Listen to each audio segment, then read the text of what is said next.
اعوذ باللہ من الشیطان الرجیم بسم اللہ الرحمن الرحیم الحمدللہ الذی جعل کمال دینہ و تمام نعمتہ بولایت علی بن ابی طالب علیہ السلام والصلاة والسلام علی سید الانبیاء المرسلین وآلہ الطیبین الطاہرین المعصومین اما بعد فقد قال امیر المؤمنین علی بن ابی طالب علیہ السلام بسم اللہ الرحمن الرحیم وقد كان من انتشار حبلكم وشقاقكم ما لم تغبوا عنه فعفوت عن مجرمكم۔ ناظرین گرامی قدر سامعین محترم، السلام علیکم ورحمۃ اللہ۔ درس نہج البلاغہ کا خطبہ نمبر 29 آپ عزیزان کی بارگاہ میں حاضر ہیں۔ اس خط میں امیر المؤمنین علی علیہ السلام نے جو ہے بصرہ کے باشندوں کے نام جو ہے کچھ بیان فرمایا ہے۔ سب سے پہلی بات کہ بصرہ والوں کے کچھ ناپسندیدہ اطوار کی بنا پر انہیں تنبیہ فرمائی ہے اور اپنے حیران کن اور لاسانی سلوک کا تذکرہ فرما کر ایک روح فرساد دھمکی تحریر ارسال کر دی ہے جس سے اہل بصرہ کی نیند اڑ جائے۔ آئیے خط میں چلتے ہیں کہ مولا فرماتے ہیں کہ اور تمہاری قومی پھوٹ انتشار اور فرقہ واریت جس مقام پر بھی ہے اسے تم خود بھی سمجھتے ہو، مگر میں نے تمہارے مجرموں کو اصلاح کا موقع دینے کے لیے نظر انداز کر دیا ہے اور تمہارے پیٹھ پھیرا کر جنگ سے بھاگنے والوں کو تہ تیگ نہ کیا تھا اور تعاون کے لیے بڑھ کر آنے والوں کو قبول کر لیا تھا۔ چنانچہ اس سلوک کے بعد بھی اگر تمہیں تمہارے تباہ کن معاملات اور مسلطیں اور اقدامات غلط سمت میں لے جائیں اور تم اپنی احمقانہ رائے اور ظالمانہ طرز فکر سے میری مخالفت اور عہد شکنی پر قائم ہو گئی ہو تو سن لو کہ میں نے اپنے گھوڑوں کو قریب تیار رکھا ہوا ہے اور زین و رقاب سے آراستہ کیا ہوا ہے، اور اگر تم نے مجھے اپنی طرف فوج کشی اور روانگی کے لیے مجبور کیا تو میں تمہارے ساتھ ایسی جنگی صورت پیدا کر دوں گا کہ تمہارے اندر واقع روز جمل کا حال ایسا رہ جائے گا کہ جسے کوئی کسی چیز کو محض زبان سے چاٹ لے۔ اس کے ساتھ ہی میں تمہارے اندر ان لوگوں کو جانتا ہوں جو اطاعت کی فضیلت رکھتے ہیں اور جو خیر خواہ ہیں، میں ان کا حق پہچانتا ہوں اور میں مجرموں کے ساتھ بے گناہوں کو اور وفاداروں کے ساتھ عہد شکنوں کو نہ لپٹوں گا۔ خط نمبر 30۔ یہ خط امیر المومنین نے معاویہ کے نام لکھا تھا کہ گمراہی اور کفر کی طرف بڑھنے سے روکنے کے لیے ہدایت کی تھی کہ مولا فرماتے اللہ کی عائد کردہ ذمہ داریاں اختیار کرو اور ان حقوق کو ادا کرو جو اس نے قائم کی ہیں، اور ان چیزوں کی معرفت حاصل کرنے کے لیے پلٹو جن سے لا علمی کا عذر قابل قبول نہیں ہوگا، اس لیے کہ اطاعت خداوندی کے واسطے واضح نشانات اور روشن راہیں سامنے ہیں اور دلیل و حجت سے ثابت شدہ طریقے اور سب کی پسندیدہ اور مطلوبہ منزل موجود ہے، اور دانشور لوگ تو اس منزل کی طرف بڑھنے میں کوشاں رہتے ہیں اور گھٹیا لوگ اس منزل کے خلاف راستے اختیار کرتے ہیں۔ بہرحال جو کوئی اس منزل سے ہٹتا ہے وہ حق سے ہٹ جاتا ہے اور گمراہی میں الجھ کر رہ جاتا ہے، اور اللہ اس سے اپنی نعمتیں چھین لیتا ہے اور اسے اپنے عذاب کے حوالے کر دیتا ہے۔ لہذا اپنی جان بچاؤ اور خود کو ہلاکت سے باہر نکالو۔ یقیناً اللہ نے تیرے لیے تیرا راستہ اور راہ عمل واضح کر دیے ہیں اور وہ مقام بتا دیا ہے جہاں تمہیں تمہارے کام معاملات لے جائیں گے، اور تمہارا حال یہ ہے کہ تم تو انتہائی گھاٹے اور کفر کے مقام کی طرف دوڑے جا رہے ہو۔ تمہارے نفس نے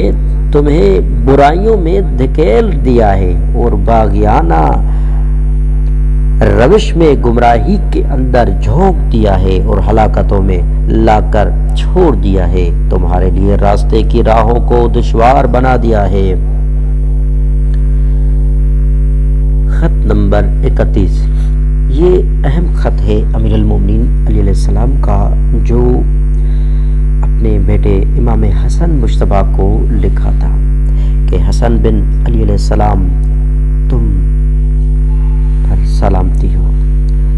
کے لیے وصیت، جسے صفین سے واپس آتے ہوئے ایک گاؤں بنام حاضرین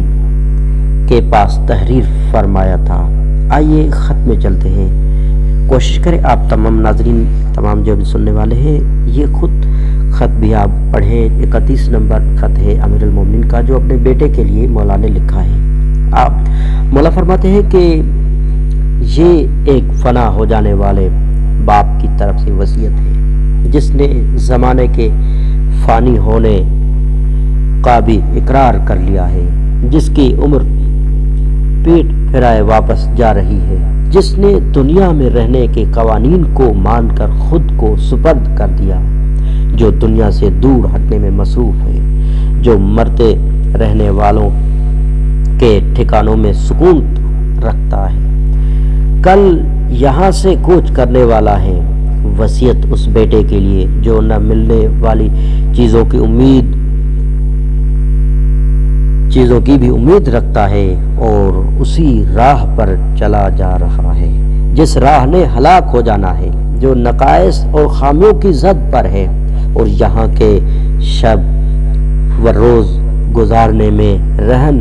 و پابند ہے اور مصائب کی تیر اندازی کا نشانہ ہے، اور اس دنیا کے قواعد کا مطیع ہے اور دنیا کے دھوکوں کا تاجر ہے اور اموات کا مقروض ہے، اور اسی لیے موت کا قیدی ہے اور غموں اور رنج و ملال کے ساتھ عہد کیے ہوئے ہے اور حزن کے تمام قسموں کا ساتھی ہے اور آفتوں کا منظور نظر ہے اور خواہشوں کا مقتول ہے اور مرنے والوں کا جانشین ہے۔ بعد از حمد و ثناء خدا و رسول صلی اللہ علیہ وآلہ وسلم، واضح ہو کہ میں نے دنیا کے خود سے منہ موڑنے اور اپنے اوپر زمانے کی زیادتوں کو دیکھ لینے اور آخرت کے اپنے طرف بڑھتے آنے سے جو کچھ سمجھا ہے وہ یہ ہے کہ سب کچھ مجھے دوسروں کی یعنی غیروں کی یاد سے اور خود ان کا منہ سے جو میرے پیچھے پڑے ہوئے ہیں روکتا ہے اور اپنے معاملات کے اہتمام میں لگاتا ہے، اس لیے کہ دوسروں کے فکر اندوز سے ہٹ کر خود میرا فکر و اندوز میری اپنی تنہا ذات پر منحصر ہے، لہذا مجھے اپنی عاقبت کی فکر میں لگ جانا چاہیے۔ چنانچہ میری رائے نے مجھے درست ثابت کر کے میری تصدیق کر دی اور مجھے میرے خواہش سے ہٹا دیا ہے اور میرے لیے میرے کاموں کی حقیقت واضح کر دی ہے، چنانچہ مجھے اصلاح حال کی ایسی کوشش میں مصروف کر دیا کہ جس میں تضیع اوقات نہ ہو سکے اور ایسی سچائی کو ثابت کرنے پر مامور کر دیا جس میں جھوٹ کا میل نہ ہونے پائے۔ میں نے تمہیں اپنا ایک جز پایا، بلکہ تمہیں وہی کچھ پایا جو کچھ کہ میں کل ہوں، یہاں تک کہ تم میں ایسی یگانیت و یکسانیت پاتا ہوں کہ جو کچھ تم پر گزرتا ہے وہی کچھ مجھ پر واقع ہوتا ہے، یہاں تک کہ گویا اگر تمہیں موت آئے تو مجھے بھی موت آ جائے گی۔ چنانچہ اس ہم آہنگی کی بنا پر مجھے تمہارا اتنا ہی انتظام کرنا ہے جتنا میں خود اپنی ذات کا کرتا ہوں، اس لیے کہ میں نے